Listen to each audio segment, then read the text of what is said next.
Okay, Euclid. Clock mode. Begin timing on my mark. Ready? And mark. There. Only a matter of time now. Okay, now what? Hi, Kanwal. Hi. This box contains a fortune. A fortune? Then let's open it. No! Whatever you do, don't open it. Besides, it's not ready yet. It's going to take a little while. Well, how long? Well, that's one of the things we have to figure out on today's show. I see. Then let's get started. Great. Hi, and welcome to the Math Shop, where we're just buggy about mathematics. Really. I'm Christine, and this is my partner and world-class math coach, Kanwal. Hello. And this oversized egg timer over here is Euclid, my homemade assistant. On today's show, we look at rational exponents, what they are and how to simplify them, and how to use them in solving radical equations. We even have a calculator tip, too. Okay, before we go any further, though, I want to know what's in the box and what's Euclid timing. Okay, I'll explain. Now, the university is planning a large-scale experiment to study the behavior of a certain species. Now, if I can supply them in a large enough quantity, I can make a fortune. Now, this box here contains breeding pairs. And now they have enough food and water to last them for a while. And then I'll sell them. You know, I think I'm afraid to ask. Breeding pairs of what? Cockroaches. Cockroaches? Oh, Kanwal, it's okay. No, I know. They're horrible, slimy things. I know. They're crawly. I hate them, too. But look, I built this box, and it's got a huge, strong seal on it. There's no way that they can get out. And I'm just going to pipe in some Johnny Mathis music. They're going to go nuts. And then I'll give them to Miroslav, and I'll get my money. Miroslav. Now, who is that? No, don't tell me. He's one of your cousins. How did you know? Oh, never mind. Tell me about how these cockroaches fit in with today's show. Well, the question is, how many cockroaches will I have by the end of Miroslav's deadline? I mean, they breed really fast, don't they? Oh, I think so. Great. Good. Keep timing, Euclid. Let's get to work. All right. This problem does fit our program. In order to solve it, we're going to use rational exponents. But let's first go over the rules for rational exponents and make sure they're clear. As you know, an exponent tells me that some number is used as a factor a certain number of times. For example, 3 to the 4th power is equal to 3 times 3 times 3 times 3. In other words, 3 is used as a factor 4 times, which is equal to 81. However, not all exponents are whole numbers, like 3 or 4. It is also possible to have an exponent which is a fraction. For example, 3 to the power 1/2. This is called a rational exponent. And the rules that apply to whole exponents will also apply to rational exponents. We know that if I multiply y squared and y cubed, the answer is y to the 5th power. According to the multiplication rule, when you multiply expressions with the same base raised to some power, you add the exponents. Now, suppose that I multiply y to the power of 1/2 times y to the power of 1/2. 1/2 plus 1/2 is 1, so I have y to the power of 1, or y. What I did here is y to the 1/2 squared. Therefore, y to the power of 1/2 must be equal to the square root of y. Or, if we write it a little differently, we get this. It's called the radical form of the expression. The number 2 is called the index, and y is the radicand. Likewise, if I look at this rational exponent, b to the power 1/3. I know that b to the power of 1/3 times b to the power of 1/3 times b to the power of 1/3 is equal to b to the power 1. Therefore, b to the power 1/3 must be equal to the cube root of b to the power of 1. In the same way, t to the power 3/7 can be written in a radical format as the 7th root of t to the power 3. Here's the rule for rational exponents.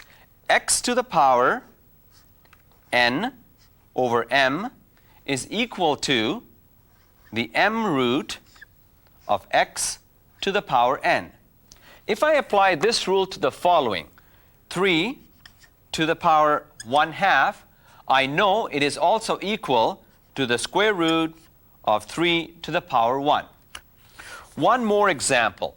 Here is an expression in radical form, the 5th root of 2 to the 4th power. If I rewrite it as a rational exponent, it will look like this, 2 to the power 4 over 5. That's great, Kanwal, but are we any closer to answering my question? What question is that? Well, how many cockroaches I'm going to have by the time Mitislav's deadline comes around? I mean, it feels like having a bomb in the shop here. I can answer your question soon, but first I have to go over the simplification of rational exponents, and you have to confirm Mitislav's deadline. Yeah, okay, I'll find out later today when I give him a call. Okay. In the meantime, I hope these things don't escape. Oh, I can hear one of them chewing on the box. In order to use rational exponents and radical expressions, I must be able to simplify them whenever possible. For example, if I have a radical expression like this one, the 5th root of 32 b to the power of 10. Now, this can be pretty intimidating, but it can be simplified. Here's the key. Remember that it can be written either as a radical or a rational exponent. Now, first, I can factor this expression, as we learned to do in an earlier program. So I get the 5th root of 32 times the 5th root of b to the power 10. Then convert each radical expression to a rational exponent. 32 to the power 1 over 5 times b to the power 10 over 5. Simplify each expression. 32 is 2 to the power 5, all to the power 1 over 5, times b to the power 2. Next, I simplify. I get 2 to the power of 1, which is 2, times b squared. Now, this is a lot simpler than what we started with. Let's try another example. Suppose that I have a radical expression divided by another radical expression. The cube root of 7 divided by the 4th root of 7. In the radical format, I cannot simplify any further than this. I can convert to rational exponents, which is 7 to the power 1 over 3 divided by 7 to the power 1 over 4.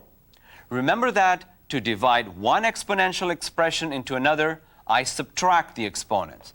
So I have 7 to the power 1 over 3 minus 1 over 4.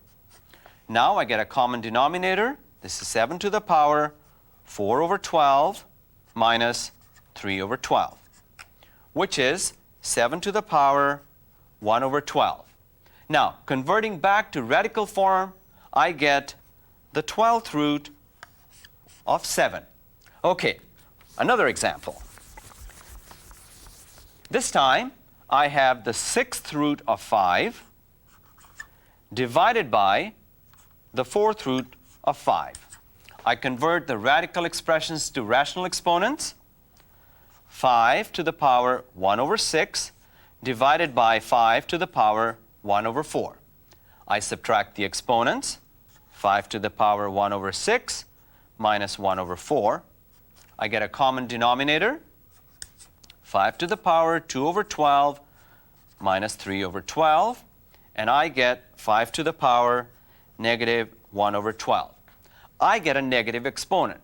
And remembering the rules for exponents, I can get rid of the negative exponent by writing the expression like this.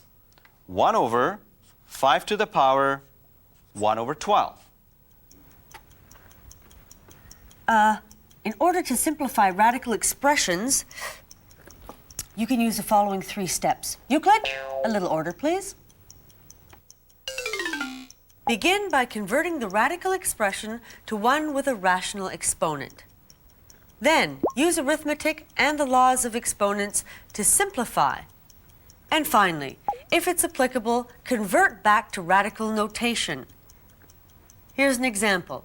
If I have the 6th root of x to the 3rd power, I rewrite it as x to the power of 3 over 6, which is the same as x to the power of 1/2.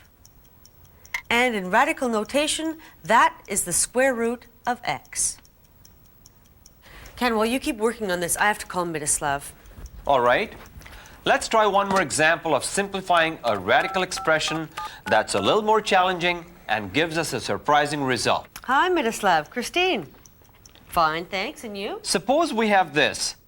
The 5th root of 32 to the 2nd power minus the cube root of 27. The first step is to convert this to a rational exponent expression and then simplify. 32 to the power 2 over 5 minus 27 to the power 1 over 3.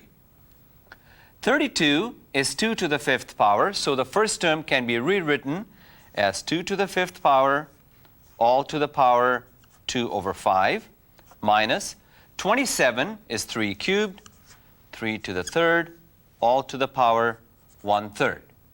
Now, one of the laws of exponents says that powers raised to an exponent can be simplified by multiplying the exponents. So I get 2 to the power 10 over 5 minus 3 to the power 3 over 3.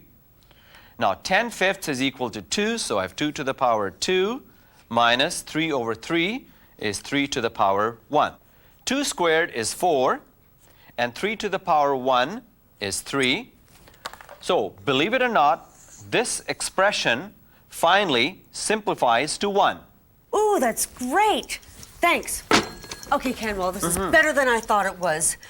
I just talked to Miroslav, and he said the project is going ahead, and they can use thousands of the little beggars. Really? Yes, he said that, in fact, if I can provide them, I can sell the lab as many as 10,000 cockroaches. Ugh, what a repulsive thought. Anyway, the only problem is they can't take delivery until 10 weeks from now. Now, do you think I'm going to have 10,000 cockroaches by then? Well, I still don't know. But did he say how much they'll pay you? No, he didn't know yet, but he's going to call me back with a price. But 10,000 cockroaches, that's a huge order. I can just see it now. Bugs are us. Bugs for bucks. Oh man, the possibilities are endless. Yeah, your imagination is endless. Anyway, before we can solve your problem, let's see how we can use a calculator in solving a rational exponent. Cockroaches for cash. That sounds nice. This calculator has a y to the x key. It allows me to calculate exponents. Suppose I want to calculate 7 to the 4th power. I press clear, 7, y to the x, 4 equals, and I get the answer 2,401. With this calculator, I can also find roots. To access this feature, I have to use the second function key right here in combination with the y to the x key. This will activate the function above the key. Now, suppose I want to find the cube root of 10. I would press clear, 10, second, y to the x, 3 equals, and I get the answer 2.15 rounded off to 2 decimal places. This means that 2.15 is the cube root of 10. I can also do more complex radical expressions on my calculator. If I have a term like the 4th root of 9 to the power 3, I can solve it like this. Clear. I'll solve what's under the radical sign first. 9, y to the x, 3 equals, and now I'll find the 4th root of this number. Press the second, y to the x, 4 equals, and I get the answer 5.20 to 2 decimal places.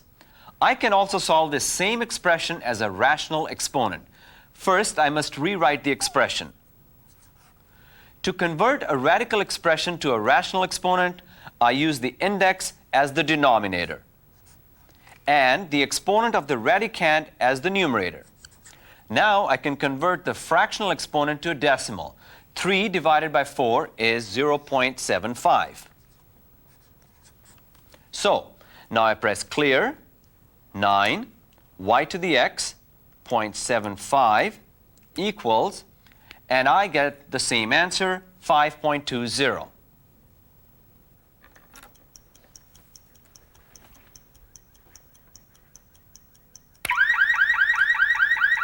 Christine, what are you doing now? Just being careful. If these cockroaches have to be here for 10 weeks, I'm putting an alarm on the box so that I know if they're trying to escape. Huh? Are we ready to do my problem yet or what? Well, soon, but I need Euclid to solve a radical equation. No problem. Euclid, a radical equation, please.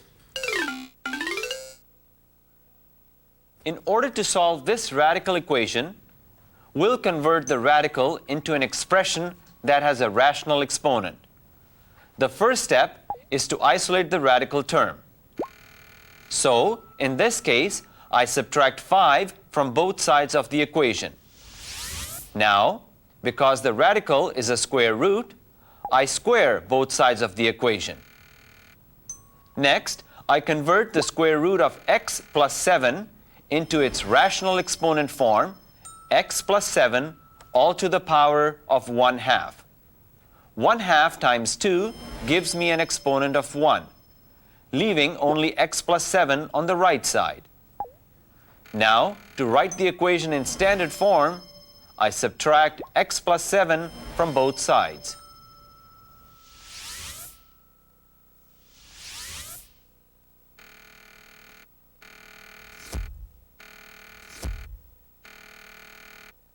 There, that's standard form.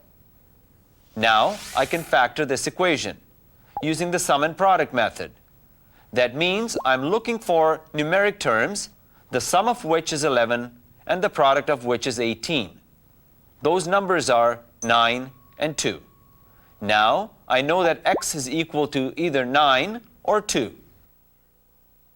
In an earlier step, Kanwal squared both sides of the equation. So now we have a new equation which may have roots that are different from the original. Because of this, we need to see which of the solutions satisfy the original. This is called looking for extraneous roots. We check for extraneous roots by substituting these values back into the original equation. 9 equals 9 is true. Now let's try x equals 2. False. So we find that x equals 2 does not satisfy the original equation. It's an extraneous root, whereas x equals 9 does, and is therefore the only solution to this equation. So remember that in order to successfully solve a radical equation, you must isolate the radical before you square both sides of the equation. Okay, Euclid. Test mode.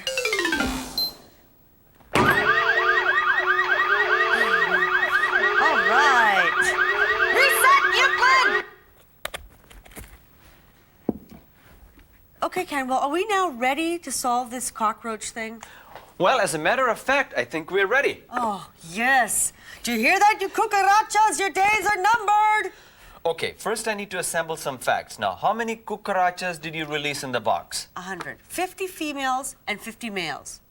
Although it's kind of hard to tell. Okay. Let's assume you're right. Small And your target number was 10,000. Right. Okay. Yes, and I did some research, Uh-huh. and I found out that cockroaches double their population every 4 weeks. Okay, every 4 weeks you say.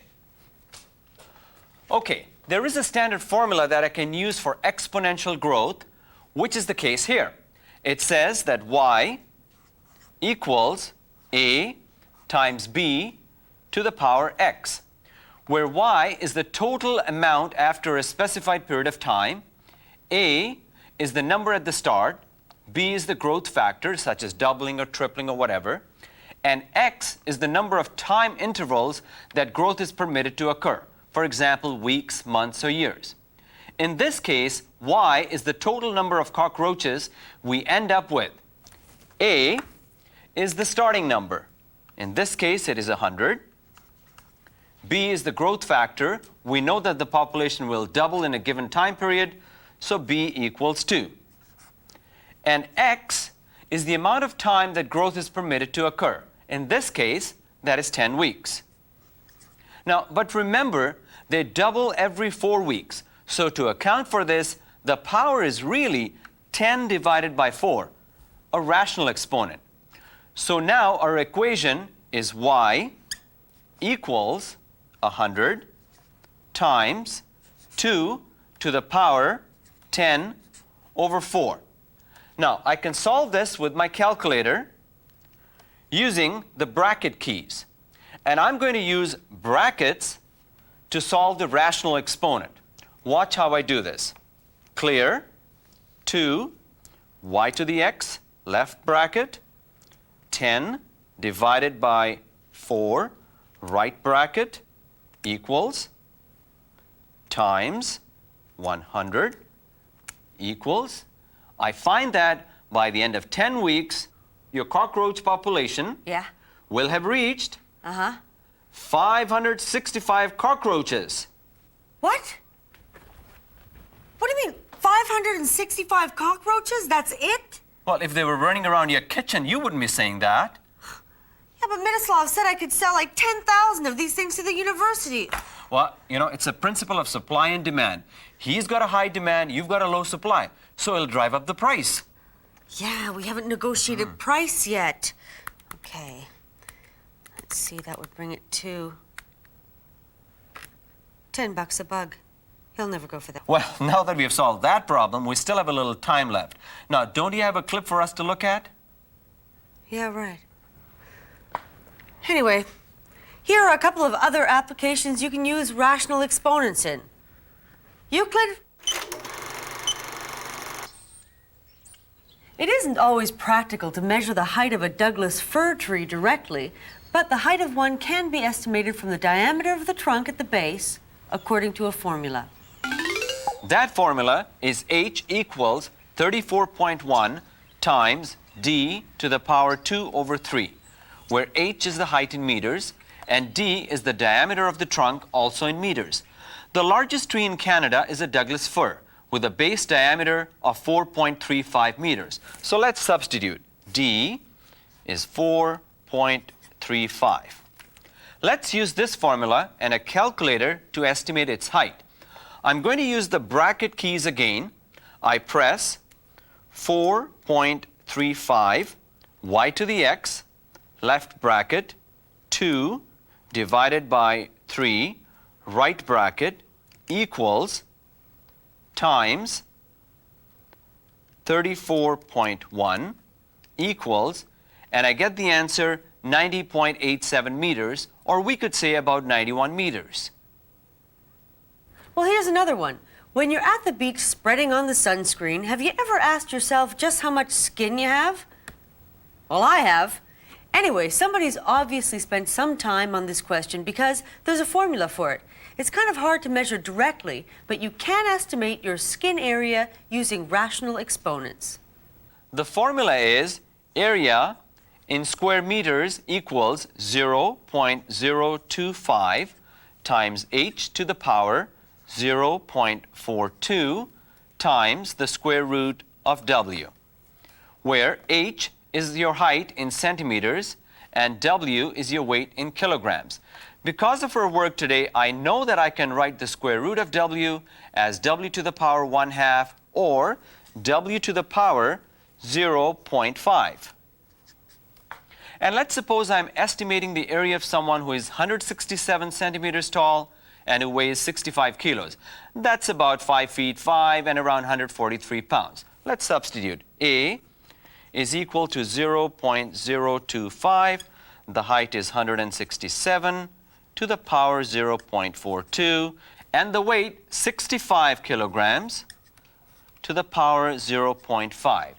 Now I can do this on the calculator. Let's begin with the height. I enter clear, 167, press y to the x, 0.42, equals, and then store this amount while I work out the next part. Now I enter 65, y to the x, 0.5, equals, times, recall to bring up the amount stored in memory, times 0.025 equals, and I find that a person of those measurements would have approximately 1.73 square meters of skin area. That requires a lot of suntan lotion or a full-length bathing suit. I'm not happy, Kanwal. What, with the amount of skin area? No, with this whole cockroach thing. Can't we make them multiply faster? Yeah, we can give them little calculators. Oh, no, that's funny. That's very funny. You know what I mean. Okay, we can give them candlelight and wine. I think it's really time to go. Oh, that must be Miroslav. Can you close the show, please? This is negotiation time for me. Hello, Math Shop. Well, goodbye. Tune in again to Math Shop. The cockroaches were not my idea. What? A penny? A penny each? Oh, that's so completely generous of you. I can't believe it. Well, what is it? That's like $5.65 for 10 weeks. Yeah, that makes a lot of... Have you ever seen The Godfather? Well, maybe you'll just be finding a little cockroach head in your bed, huh? What do you mean I'm being unreasonable? Feeding and caring for... Hey! Oh, I see. Plus GST. Oh, well, that makes it...